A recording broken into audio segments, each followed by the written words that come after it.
Welcome back to another episode of Unscripted Exchanges.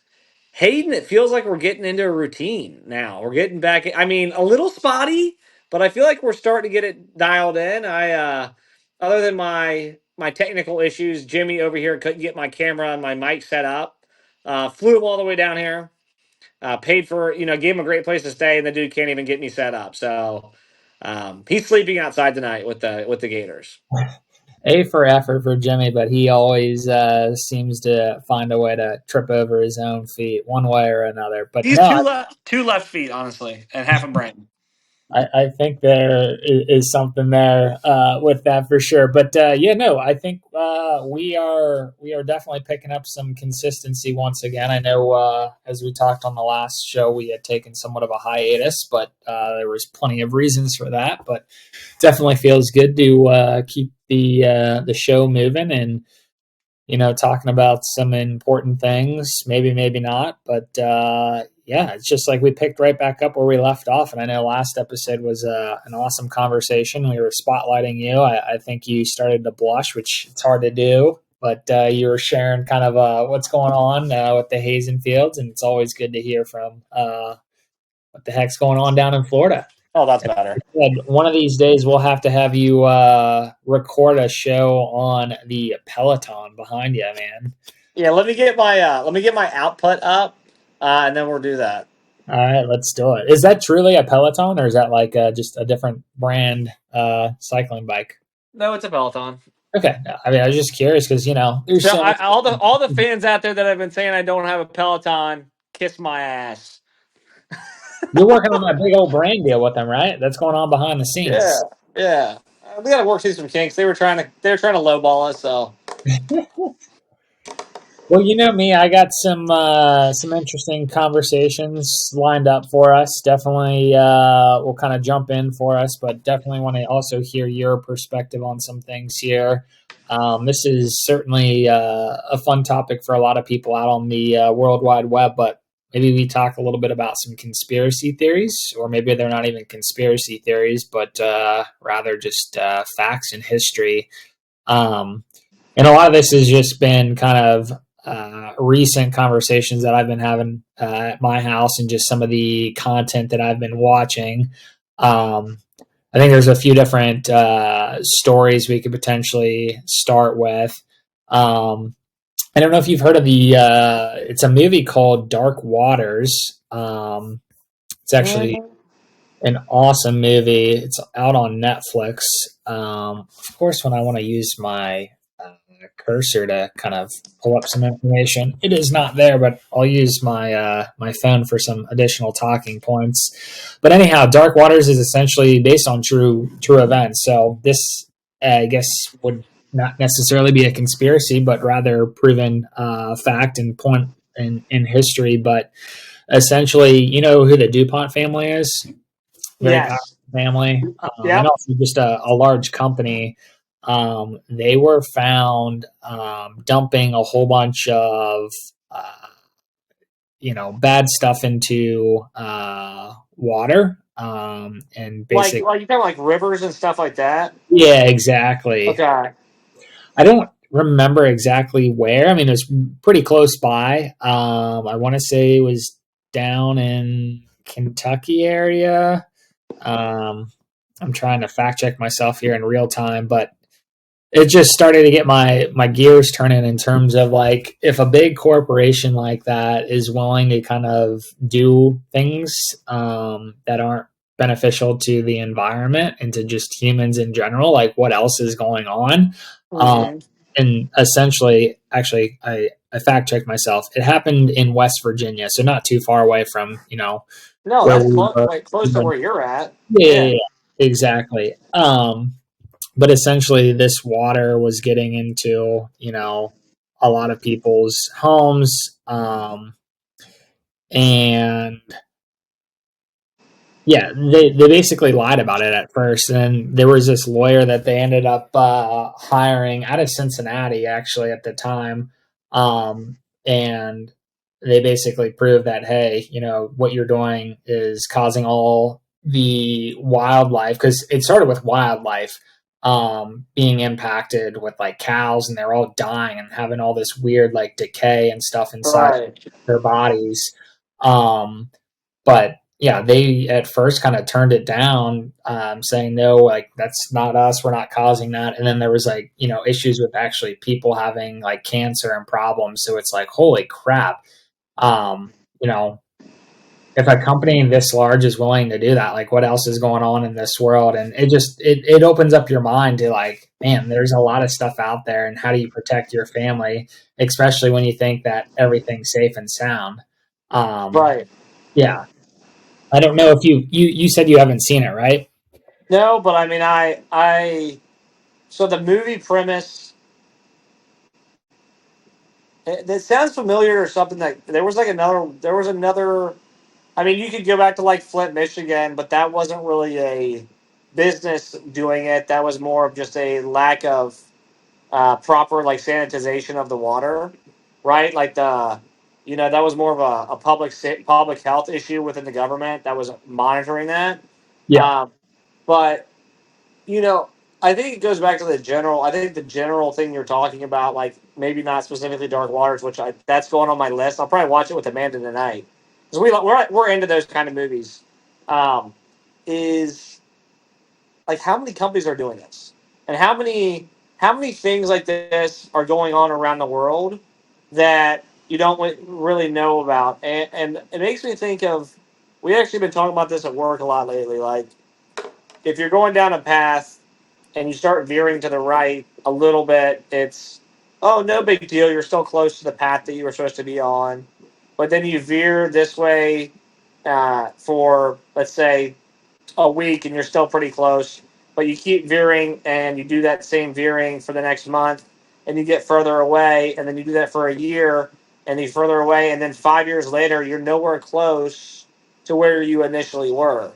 And I Mm-hmm. think companies and and and people in general, I'm a big believer, and this maybe segues into something different, but this just is get where my brain went with it is I think we all, for the most part, our intentions are pure and good, Mm-hmm. especially large companies that have been around for 100 years or 70, 80, maybe a century.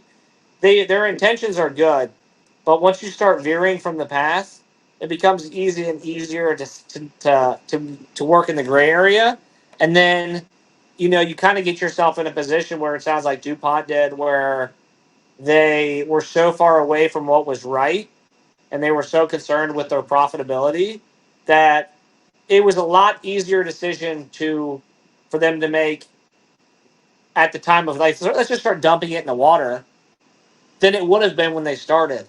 They would have never thought when they started, well, we would ever do something like this. But after veering off path for maybe 20 years, the decision to, hey, profits are low, we need to cut costs, we need to do this, it was a lot easier to make that decision, which that's where my head goes is like, what other companies and what other, that would be an interesting, like, what other companies have been caught in something like this? Yeah. And and Go. where did it start, right? Where did that line start to get crossed, and then make those decisions to do shit like that, shady stuff, like easier? I don't know. That's where my head goes. No, I think you're definitely on to something there. It just, again, I've probably said it a couple of times. It just makes you wonder or think about if a company of this size did this, yeah, what else could be going on? I mean, I'm not going to defend, the origin stories because I don't really know. I don't think the public will ever really know, but maybe starting out they didn't have bad intentions, but over time it's like, okay, there's something going on, and then they were trying to turn a blind eye, saying, hey, we didn't cause that. And it sounds like, as I'm scanning the internet here quickly, they still kind of claim that they aren't really responsible. But real quick, circling back, since I did a terrible job opening with describing the movie, and I don't want to ruin too much, but again, based on the true story of Robert Billat, and I probably butchered his last name. He's a lawyer who sued DuPont for contaminating the water supply of West Virginia town with PFOAs. And essentially that's a chemical that like is indestructible. And this chemical is still in modern household items that we all use. And it's proven, some people would argue that it's not, but it causes cancer. And this is what's used in nonstick pans, cosmetics, waterproof clothing. So like it just gets my mind, go on late at night. It's like, wait, am I putting like, some types of clothing article on me that could be cancerous? And some people are probably like, that's a load of shit. That's really out there. Or even maybe a better example with the nonstick pans. If you're using nonstick pans every day to make, bacon, eggs, or whatever, like you're probably getting some of that stuff leaching off into your food. And over time, it's probably going to cause something to actually be detrimental to your health. Maybe not right away, but it's like, holy crap. So I've been up late at night worrying about some of that stuff. And it's like, we're getting rid of all the nonstick pans in our house. And my wife's been pretty good at making sure that we haven't had that for a while, because she's been exposed to some of this story even before my time. And she's like, hey, we got to watch this movie. It's based on some of the stuff that she did research on. Right. Well, you know what's interesting about that, Hayden, is and this is I have a tendency. So this we're yin and yang. Like that's why this podcast. That's why we're one of my best friends, because this works, right? You have a tendency to dig deep into this stuff. I have a tendency to be like, but like, what kind of impact it's gonna have? Yeah, you're But going to you be know what I'm? skeptical about it. And Yeah, like, well, I don't know if I'm skeptical or I'm just like, okay, like, but is the impact on me so minimal that like it's a matter of like how much is that going to actually impact my life and my well-being? And right, if you got to pick cancer's, and choose. Yeah. yeah, and like, but the thing I've started to think about more is, so like specifically this, it's not just about me. Like, for instance, let's use the nonstick pan thing. Here's where Mm-hmm. my brain went with that. Okay, it's not going to affect me. Like, you know what? I'm 30 years old. I'm healthy. Like, I have a lot of healthy habits. The odds of that actually causing me to have cancer, I would have to look at it statistically, but I can't imagine that they're that high. Like, I can't imagine that everything else I'm doing that wouldn't offset that. But the problem is like maybe it doesn't cause me to have cancer, but maybe because I was ingesting that and doing those things and having children, like, are those children more susceptible? And then the question is, when you get 3 or 4 generations down the line, because you've continued to do those small things that you didn't think are a big deal, like, is that going to impact 3 generations down the line? Could the Hazenfield side be more susceptible to stomach cancer? Because that's where my thinking goes. Okay, it kind of goes against my like F it, like it's not going to impact me, because it's like, okay, like I can see it from your side of maybe it doesn't hurt me, but maybe I could set myself my future generations up for incrementally healthier lives, right? Because if I start to eliminate cancer causing agents now and eliminate my downline and teach my downline how to, I don't know. Then it's like it could be a trickle down effect that in 3 or 4 generations, my kin are living to 99, 105, 107 years old, and maybe 1 out of 10 are dealing with cancer, right? Which Yep. sounds high, but a lot of families I feel like are touched by cancer one way or the other these days. I mean, I don't know, Hayden. You probably could name a family that you're close with that you don't know that hasn't had some sort of cancer. Isn't that crazy? Yeah. Well, crazy is one way of describing it. And, I think there's a lot of leading indicators in terms of what could be causing it, but, no need to get into all those details. And I think you brought up a really good point, though, as I was kind of just describing the premise of this movie. You kind of reflecting, hearing what I had to share, are like, okay, how do I take this information and see if it's worth me kind of pursuing any types of change? And I think that's just a great point to call out, is like each of us have like the free will to determine, okay, what is the impact, what makes the most sense. We get to pick and choose, what we see as important or maybe not so important. And I'm going to walk back a little bit because I don't want to get sued. I don't think I would get sued, but I'm saying the non-stick pans today could potentially be causing issues with people's health. Yeah. Again, that's one of I think the fundamental points of that movie.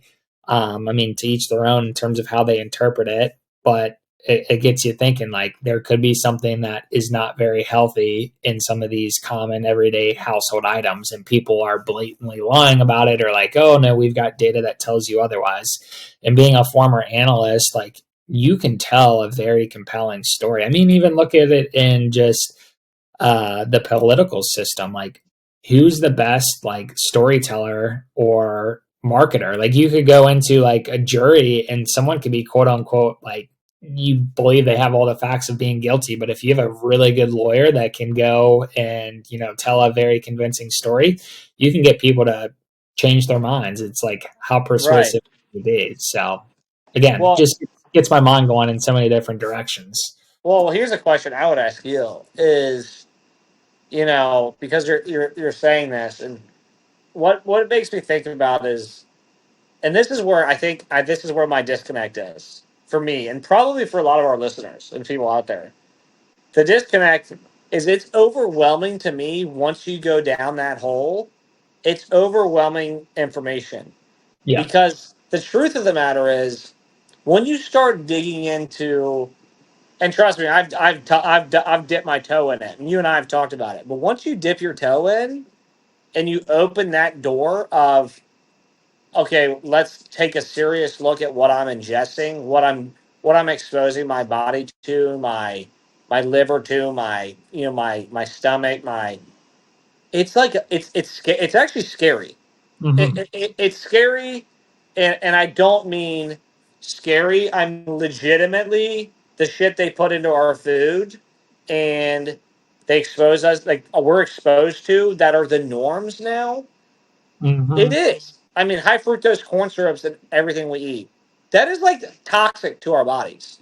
Like it Right. is. It is absolutely terrible for our system to be ingesting, and it is in 99% of the health bars that are even out there right Yeah. now. The ones that are deemed as 10 grams of protein and no added sugar, but it's got high fructose corn syrup mixed into the food coloring. And I'm just using that as an example. I guess my question to you is, how do you, as an individual,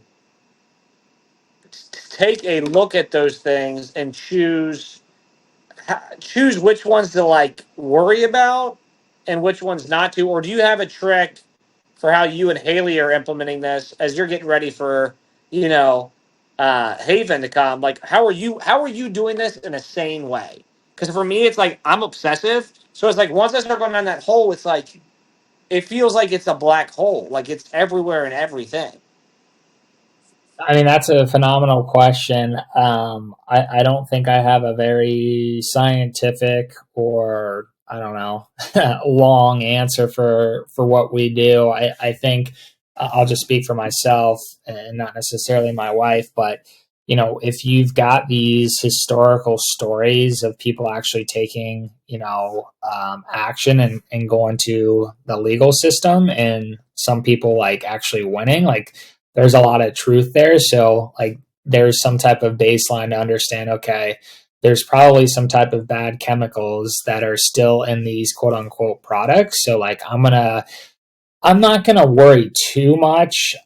Again, I don't want to sound like I'm contradicting myself, but I definitely want to be a little bit more intentional with what I'm using, because to maybe one of the points that you were making, like, yeah, if I'm using a quote unquote non-stick pan, like I'm not gonna die, but let's say I'm using that for the next 40 years consistently, and by chance I end up having cancer. Like, could you draw a correlation that using that product influenced me getting some type of cancer? The answer could be yes, maybe no. I don't know, and I know that's somewhat of a hypothetical. But circling back to your initial question, like if there's any way to like find additional like data points that kind of back up like the story that's being presented in front of you, and if there's also been again legal action taken and the side of like benefiting everyday human beings as one in court, like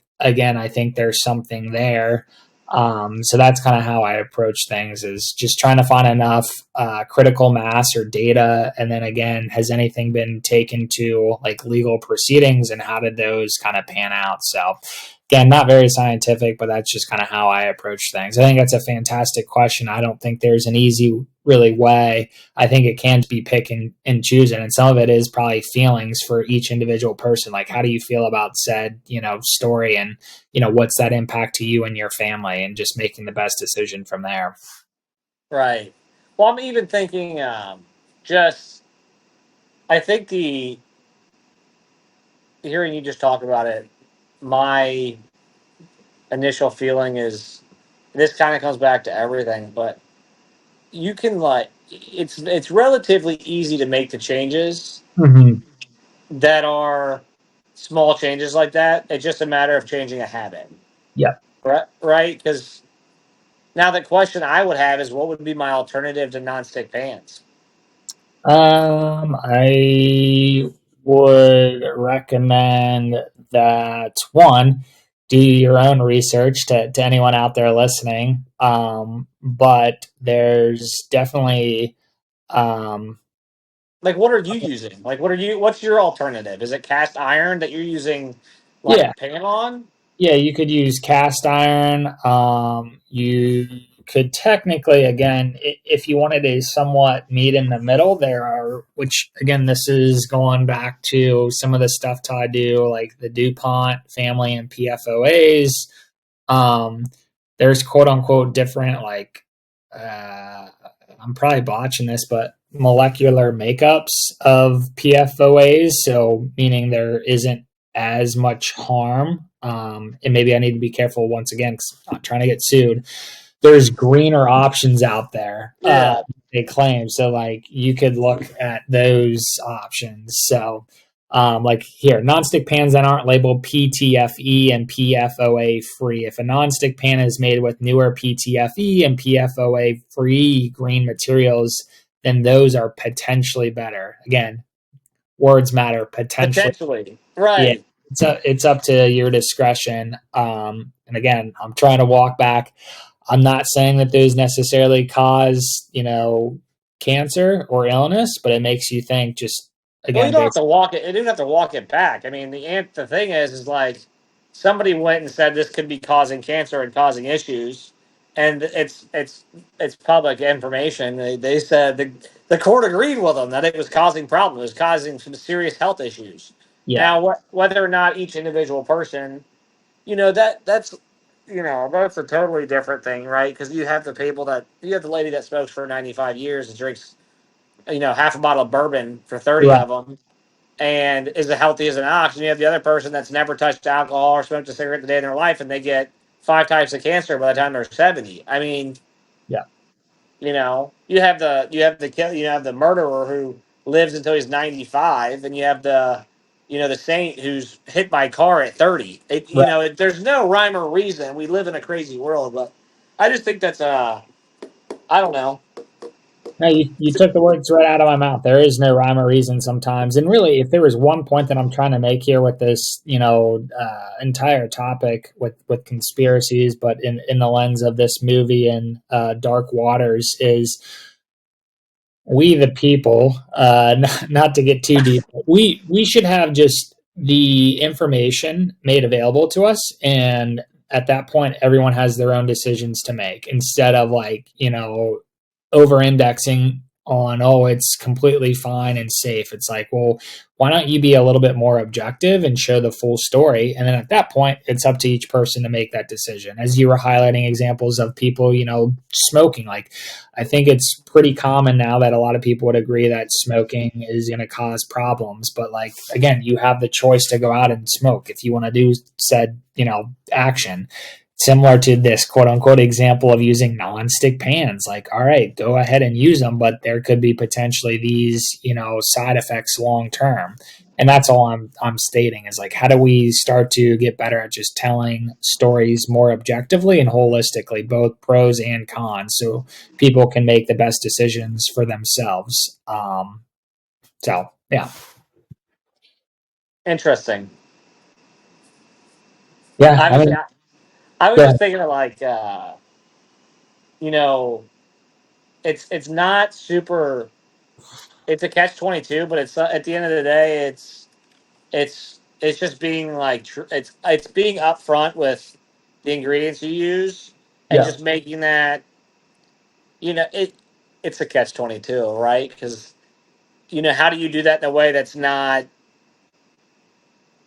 over the top, but still it's just I don't know. And like does every product have that, right? Or is it just and then how do you determine which products are like worthy of like okay these can and versus which products you don't need to throw a stamp on that like and then companies start figuring out what the gray area is, correct, right? correct. Right. And going back to your example of the high fructose corn syrup example, like how does one, because I've thought of this, really prove that the labeling on a package or, the box is truly not including that ingredient? You don't really know unless you're like actually testing the product, which no one's going to do that. I shouldn't say no one, 99.9% of people aren't going to do that. Right. A company could be lying. And I think there has been plenty of examples over the last, year or so within the States where people are finding out. I think it was Bubbly or something like that was advertising something with their drinks, but in reality, there was said ingredient in the product. I don't remember. Again, you'd have to go out there and research the specific details. But the point that I'm highlighting is a company can still say, hey, yeah, we're doing all the right things. This product doesn't have X, Y, and Z, but only to turn out that it actually does. And then you feel cheated, right? So what do you Right. believe? Not to spiral out, but again, it just gets your mind thinking about all the potential possibilities. And this movie certainly did those things for me. And it's just like, holy moly. I mean, I know we're coming up here on time, but to kind of get people thinking about even bigger picture things or events. Like look back at what happened over in Chernobyl uh, Mm. with the radioactive, the explosion and what's in the air, and that place is still off limits, I believe, at least certain locations close by to that city. And like Did the you watch government, that? Did you watch yeah, that series? it's That's nuts. nuts. That's Yeah. like I remember I was up till like sorry, I just interrupted, but I remember I started that series on like Tuesday night at like 8:30 after Ava went to bed. And I was Mm-hmm. up to like I stayed up to like 5 in the morning. I couldn't watched the entire thing.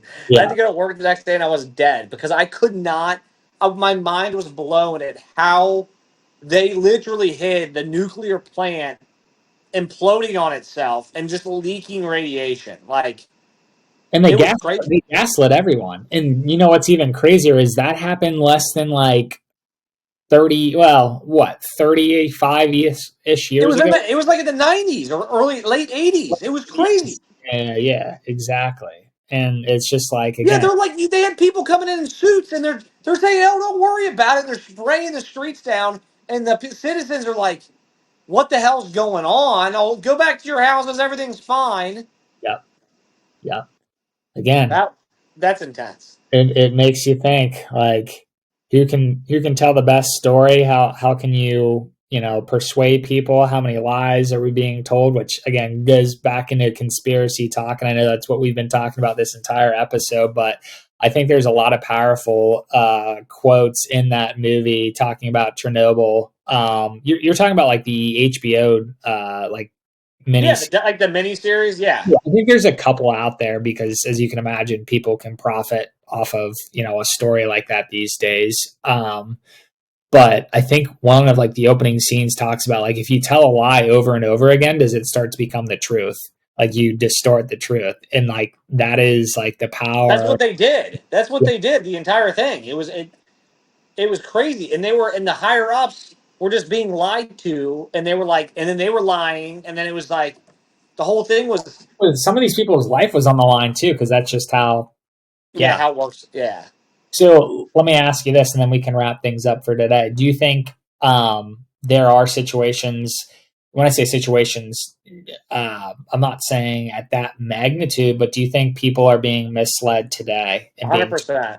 Yeah, I mean, we're being misled in our day to day lives all the time. It's just yep, a matter of like how much is that misleading impacting us, and what areas is it impacting us. And how much do we feel it? I would even say this. I'll give you an example. A lot of the times where people mislead people because they think they're doing it for the right reasons. Yep. And the problem is, right or wrong, good or bad, like misleading, lying is lying. Yep. And omission, lying through omission is still lying. And that is, and then I would say this, you know, if we had the truth about everything, like, are people, could we handle it?